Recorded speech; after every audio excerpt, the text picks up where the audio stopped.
그래도 저한테 이렇게 항변하시는 분이 있을지 모르겠습니다. 정말 말도 안 되게 우리를 힘들게 하고 괴롭히는 사람들이 있잖아요. 직장에 가면 늘 만나요. 한두 번도 아니고 나의 약점을 귀신같이 알아가지고 아픈데 또 찌르고 나를 힘들게 하고 힘들게, 뭐 악질 가운데 악질이에요.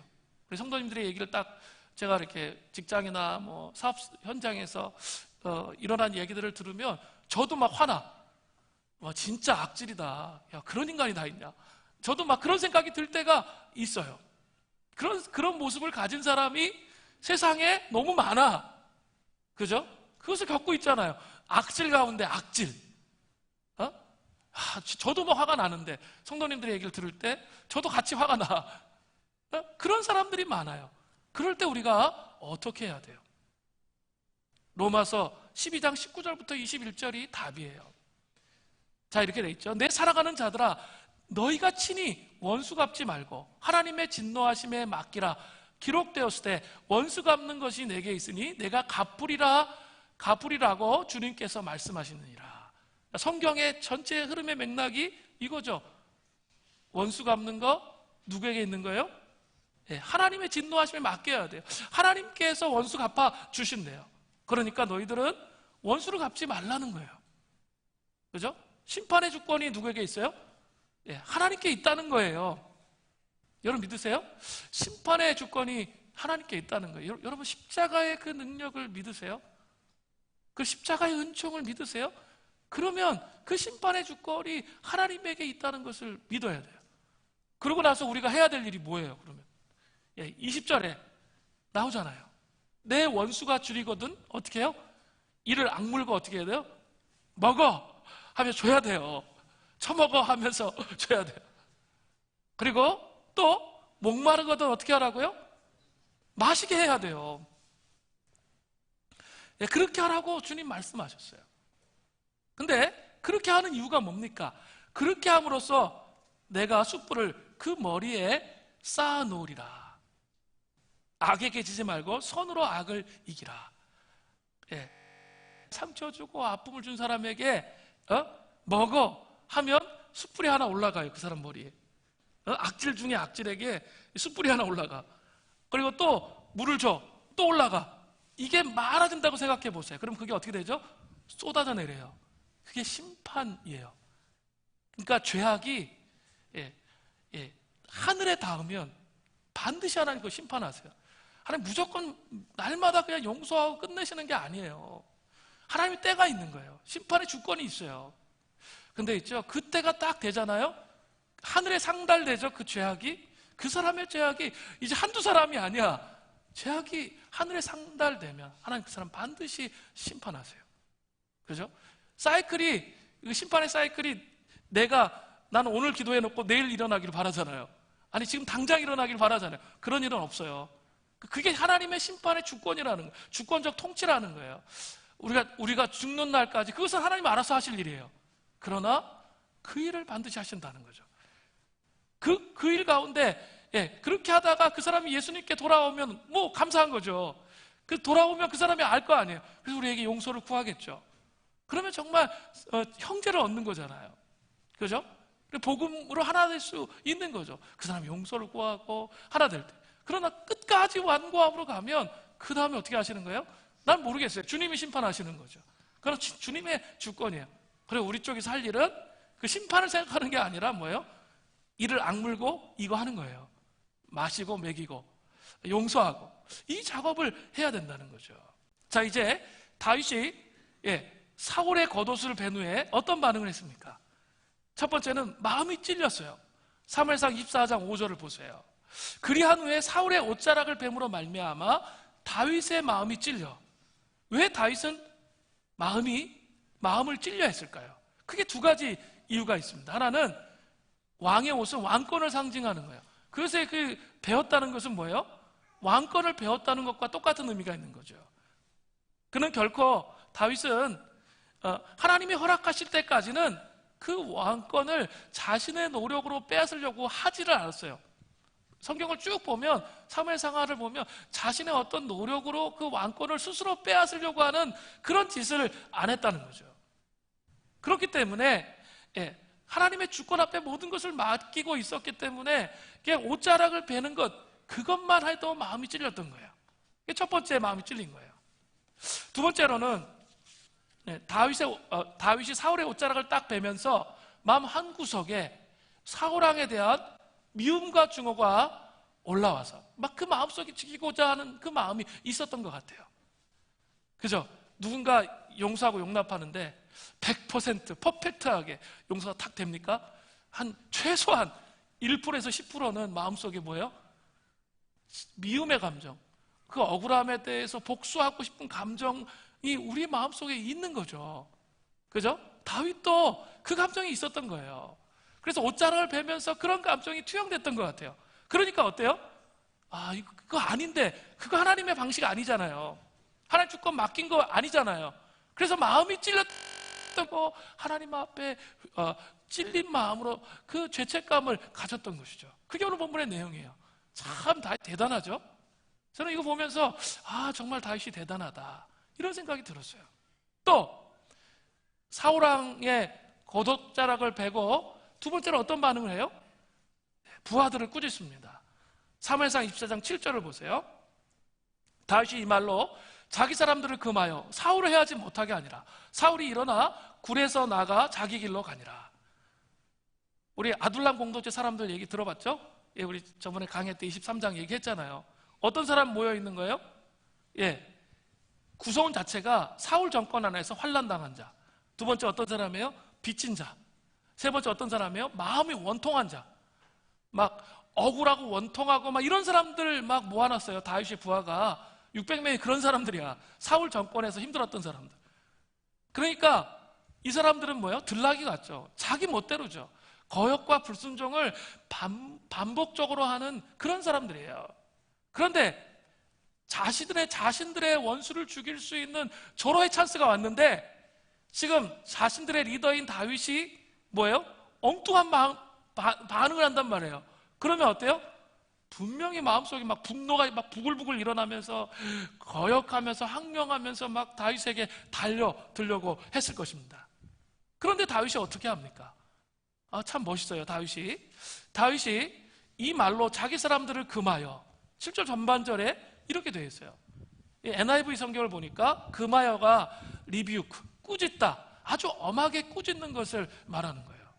원래 이 들나귀 같은 사람들은 어떻게 해야 돼요? 어머니 같은 사람으로 참 막 품기를 일단 시작해서 마음을 열어야 돼요.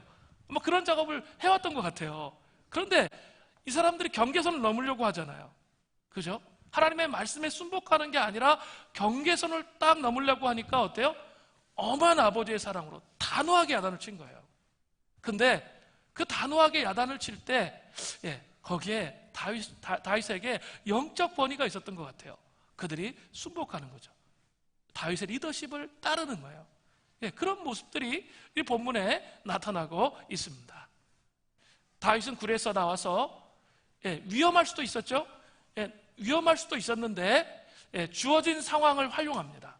그죠? 이 기회를 그냥 놓치는 게 아니라 이렇게 하나님의 뜻에 순종해 놓고 그 다음에 적극적으로 자기가 해야 할 일을 한다는 거예요. 적극적으로 용감하게 거리가 있지만은 달려들어 그 다윗을 죽일 수 있었는데 다윗이 나와서 사울왕 앞에서 항변을 하는 거예요. 항변의 내용이 오늘 본문에 크게 세 가지로 나타나요. 첫 번째는 자신의 행위로 말미암는 항변을 해요. 사무엘상 24장 8절부터 12절이에요. 그 후에 다윗도 일어나 굴에서 나가 사울의 뒤에서 외쳐 이르되 내 주 왕이여 하매 사울이 돌아보는지라. 잡힐 수 있어요. 용기를 낸 거예요. 하면서 다윗이 땅에 엎드려 절하고 아주 겸손하게 먼저 엎드려 절했어요. 그리고 다윗이 사울에게 이르되 보소서 다윗이 왕을 해하려 한다고 하는 사람들의 말을 왕은 어찌 들으시나이까? 사람들이 다윗이 왕을 해하려 한다고 그렇게 말한다는 거 왜 들으십니까? 이렇게 말했는데 사실은 다른 사람들이 그렇게 말한 건가요? 본인이 그렇게 한 거지. 사울 왕이 미쳐가지고 본인이 그냥 다윗을 죽이려고 한 거잖아요. 그리고 자 보세요. 10절에 오늘 여호와께서 굴에서 왕을 내 손에 넘기신 것을 왕이 아셨을 것이니이다. 어떤 사람이 나를 권하여 왕을 죽이라 하였으나 내가 왕을 아껴 말하기를 나는 내 손을 들어 내 주를 해하지 아니하리니 그는 여호와의 기름 부음을 받은 자이기 때문이라 하였나이다. 내 아버지여 보소서, 내 손에 있는 왕의 옷자락을 보소서. 내가 왕을 죽이지 아니하고 겉옷자락만 베었은즉 내 손에 악이나 죄가가 없는 줄을 오늘 아실지니이다. 왕은 내 생명을 찾아 헤아려 하시나 나는 왕에게 범죄한 일이 없나이다. 자, 제가 이렇게 쫙 읽었는데요, 아주 에클로노소가 담겨 있죠. 그리고 또 내용이 어때요? 정확하게 어떤 일이 일어났는지를 객관적으로 정확하게 전달하고 있어요. 에클로노소, 그 다음에 정확하게 어떤 일이 있었는지를 사울에게 전달해요. 그리고 12절에 보세요. 여호와께서는 나 왕 사이를 판단하사 여호와께서 나를 위하여 왕에게 보복하시려니와 내 손으로는 왕을 해하지 않겠나이다. 뭐예요? 여호와께서 나 왕 사이를 판단하신다는 심판의 주권 하나님께 있어요. 그리고 나는 결코 왕을 해하지 않겠다는 강한 결단을 해요. 그죠? 하나님 말씀대로 그렇게 하겠다 결단을 하는 거예요. 이 정도만 해도 대단하죠? 사무엘상 24장 13절을 보세요. 옛 속됨에 말하기를 악은 악에서 난다 하였으니 내 손이 왕을 해하지 아니하리이다. 자, 악은 악에서 나는데 내가 지금 왕을 했어요, 안 했어요? 안 해야 한 거죠. 그러니까 내가 악인이 아님을 속담을 통해 증명하는 거예요. 그리고 이제 또 비유로 또 항변해요. 14절 보세요. 이스라엘 왕이 누구를 따라 나왔으며 누구의 들을 쫓았나이까? 죽은 개나 벼룩을 쫓음이니까. 사울은 이스라엘의 왕이잖아요. 근데 자기는 뭐예요? 하찮다는 거예요. 죽은 개나 벼룩 같아요. 광야에서 그냥 이리저리 다니는 그런 나를 뭘 죽이려고 그렇게 막 쫓아다니냐? 그게 무슨 이익이 있냐? 그렇게 항변하는 거죠. 15절을 보세요. 그런즉 여호와께서 재판장이 되어 나와 왕 사이를 심판하사 나의 사정을 살펴 억울함을 풀어주시고 나를 왕의 손에서 건지시기를 원하나이다 하니라. 이렇게 하나님의 주권적인 통치와 심판을 매 순간 기억하고 사는 거 쉬워요, 어려워요? 무지하게 어렵습니다. 저도 이 씨름을 정말 날마다 하려고 정말 노력하는데요, 결코 쉽지는 않아요. 그러나 이 길이 그리스도인이 신앙의 성수로 가는 매우 중대한 길이에요. 하나님의 때가 될 때까지 기다리는 거예요. 사람들을 쉽게 판단해서 자기는 제하는 게 아니라 기도로 씨름하면서 분별하면서 하나님께 맡겨드리면서 때가 될 때까지 기다리면서 하나님이 심판해야 할 때라 하시면 또 우리를 도구로 사용하실 수도 있죠. 그러니까 나서는 거죠.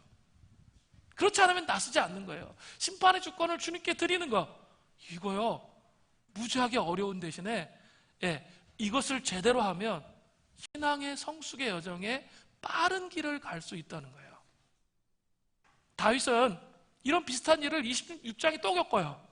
그리고 25장에 다음 주 살펴볼 텐데 25장에 뭐가 나와요? 한 방에 무너졌어.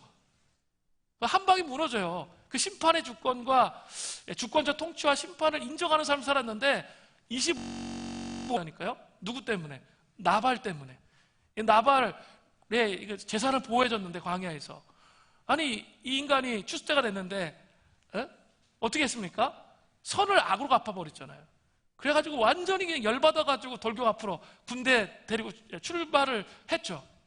그래가지고 그걸 죽여버리려고 했어요. 심판의 주권을 하나님이시라는 걸 인정 안 했어요. 자기가 너무 화가 났기 때문에.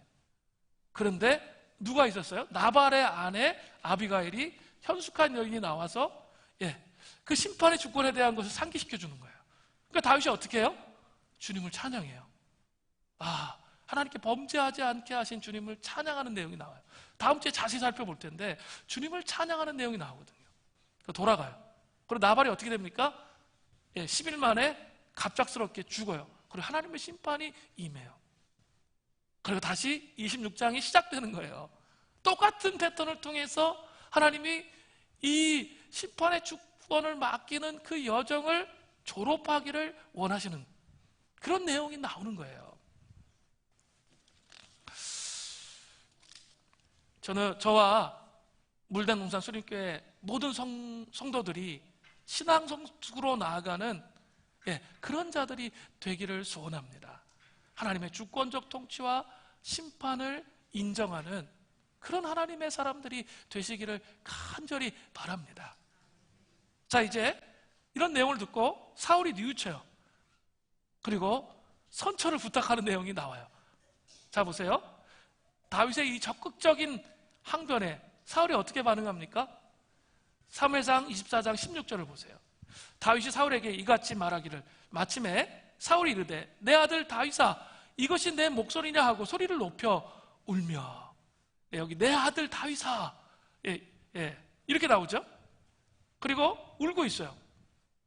사울은 자신을 죽일 수도 있었지만 죽이지 않았다는 이 다윗의 항변과 증거 제시 앞에서 마음이 녹아내린 거죠.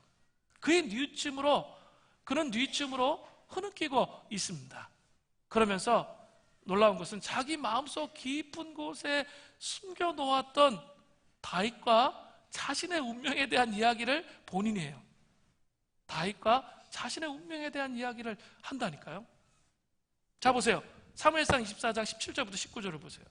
다윗에게 이르되 나는 너를 학대하되 너는 나를 선대하니 너는 나보다 의롭도다. 내가 나 선대한 것을 오늘 나타냈나니 여호와께서 나를 내 손에 넘기셨으나 내가 나를 죽이지 아니하였도다. 사람이 그의 원수를 만나면 그를 평안히 가게 하겠느냐. 내가 오늘 내게 행한 일로 말미암아 여호와께서 내게 선으로 갚으시기를 원하노라. 이렇게 선대했으니까, 그죠? 이 사람 미치광이에요. 그런데 지금 다윗이 선대한 곳에서 정신이 좀 돌아왔어요. 그러면서 어떻게 해요? 이 논리적으로 쫙 얘기를 하면서 뒤에 뭘 하고 있어요? 다윗을 축복해 주는 거예요. 여호와께서 내게 선으로 갚기를 원하노라. 네가 한 행위에 대해서 선으로 갚기를 원한다라고 말하는 거예요. 놀라운 것은 하나님의 주권적인 통치와 심판을 인정한 다윗이 행동한 것을 통해서 사울의 입에서 이런 고백이 나왔다는 사실이에요. 인간적으로 사울의 입에서는 이런 말이 나오는 건 불가능해요. 미치광이기 때문에. 그죠? 대적의 입에서 하나님의 섭리를 알게 하시다니, 이거 참 놀라운 일이에요. 우리도 하나님의 주권적인 통치와 심판을 인정하고 살아가면 반드시 대적들로부터 축복의 말을 듣게 되는 그 날이 반드시 옵니다. 이게 신앙의 성숙이에요. 반드시 오게 됩니다. 그 다음을 보세요. 그런데 더 놀라운 것은 사울이 하나님의 뜻을 분명히 말하고 선처를 부탁한다는 사실이에요. 자, 축복하고 끝나는 게 아니에요. 자, 보세요. 사무엘상 24장 20절부터 21절을 보세요. 보라, 나는 내가 반드시 왕이 될 것을 알고. 누가 말한 거야, 이거? 대적 사울이 말한 거예요. 보라, 나는 내가 반드시 왕이 될 것을 안다는 거예요. 이스라엘 나라가 내 손에 견고하게 설 것을 안다는 거예요. 누가 말했어요? 사울이 말한 거예요. 그리고 그 다음에 뭐예요? 선처를 부탁하는 거예요.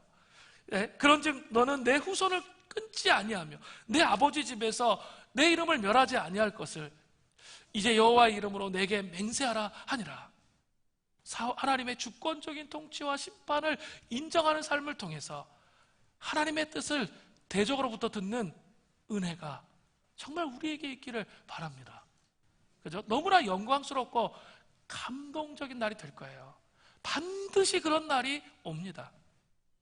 정말 하나님의 주권적인 통치와 심판을 믿고 그렇게 살아가면, 저는 그렇게 믿고 인생을 살아가고 있어요. 반드시 내가 늙어 죽기 전까지 하나님 이런 일들이 계속 하나님 일어날 것을 믿습니다. 그런 마음으로 살아요.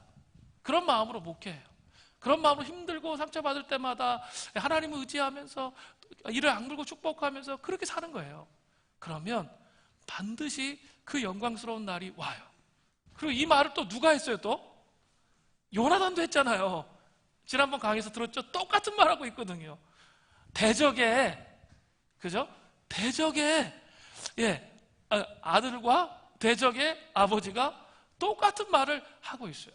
그리고 우리 앞에 와서 무릎을 꿇고 고백할 거예요. 하나님이 너에게 기름을 부어주셨고 하나님이 너를 통해서 이렇게 가고자 하는 것이 맞았고 내가 틀렸다, 이런 이야기들을 듣는 그 영광스러운 날이 우리의 인생 가운데 올 거라는 거예요. 그렇기 때문에 뭘 해야 되죠? 하나님의 주권적인 통치와 심판을 인정해야 돼요. 그리고 용서하는 삶을 사는 거예요. 주님 명령하셨기 때문에. 내 마음이 바다와 같이 무너져 있다 할지라도 주님 명령하셨기 때문에, 나 같은 죄인을 구원해 주신 그 하나님의 사랑을 갚을 길이 없기 때문에, 그죠? 그 은혜 때문에 용서하는 거예요. 내가 잘나서 구원받은 거 아무것도 없어요. 자꾸 있죠, 모태신앙들은 자기가 잘나서 구원받은 줄 알아. 그런 거 없어요.